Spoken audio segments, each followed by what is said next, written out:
So we are roughly 60 days from the finish line in the race for the White House, and shit has just gotten super real.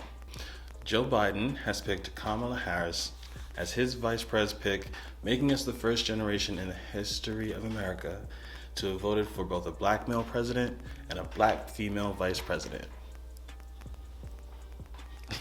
Republican correspondents have made every effort to dampen the epicness of this moment through vicious attacks on Senator Harris that for the majority of my peers have absolutely no effect.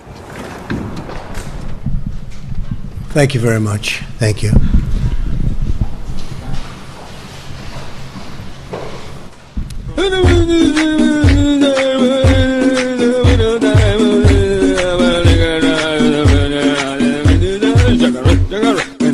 So in this episode of Lit Civics, we answer the question, does it really matter if I don't vote?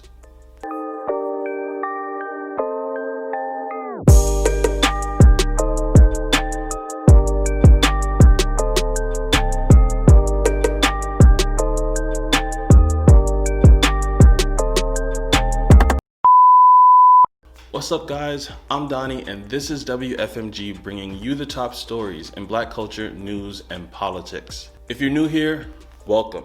Consider subscribing and tap the notification bell if you enjoy this content and want to see more.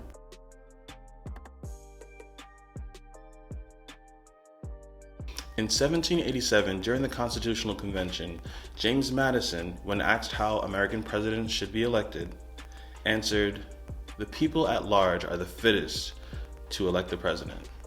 But he went on to cite some problems with that idea, saying that the southern states could have no real influence on the election due to the score of Negroes.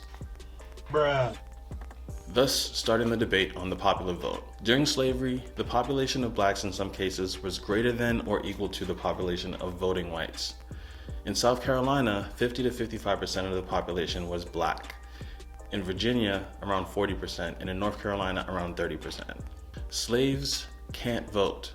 So in southern states, like Virginia, they wouldn't pack as much of a political punch in a traditional popular vote. This is why the South was against it.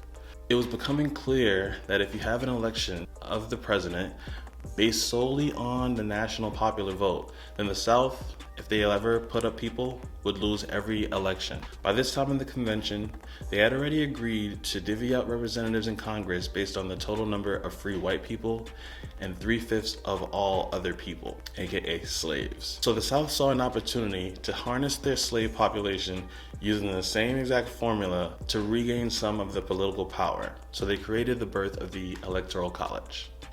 Let's go to the board for some electoral math. In the Electoral College, states get electors based on the number of elected officials they have in Congress. The total number of electoral votes available in each election is 538. 435 from the House of Representatives, 100 from the Senate, and 3 from Washington, D.C. So let's say you live in a state like California with 55 electoral votes. If your candidate wins the state, even by one vote, they get all 55 electoral votes. If your candidate loses, they get none. This is why the election focuses on certain states like Texas, Florida, and New York. If you add up the electors for those 3 states right now, you get 96 electoral votes. Even if the other candidate won North Dakota, South Dakota, Montana, Wyoming, Vermont, New Hampshire, Connecticut, and West Virginia, they would only get 31 electoral votes total from those 8 states. So does your single vote really matter, you ask? To better answer that question, we look to the 2016 presidential election between Hillary Clinton and Donald Trump. Hillary Clinton won 232 in that election. Trump won 306. Michigan, Wisconsin, Pennsylvania, Florida, North Carolina, and Arizona were all won by Trump by a crazy small margin of less than 4%.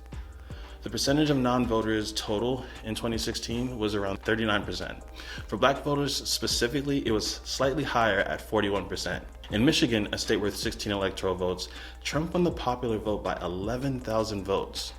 The total number of non-black voters in Detroit, one of Michigan's blackest cities, was 277,000. Now, most of this is caused by voter suppression tactics, like the closure of polling places, mis- and disinformation about voting. But one of the most effective tactics has been the misinformation around early voting in the Black community. Right now, all but 10 states have early voting. In Virginia, early voting starts September 18th and will go on Monday through Friday, 8 a.m. to 5 p.m. until October 31st. All you gotta do is have your voter ID or picture ID and wear a mask.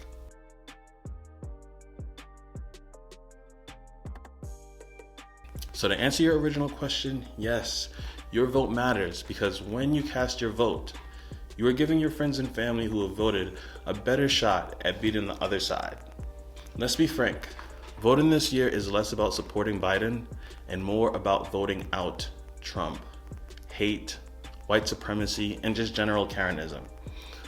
When we as Black people decide to vote as a unit, we can make a huge impact.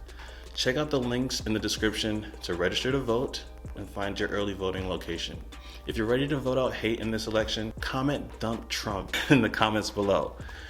Thanks for watching. If you like this video, drop a thumbs up, smash subscribe, and hit the bell icon if you want more. And for day-to-day content and updates, watch my story on IG at Tommy Duffington and at Wfmg.tv.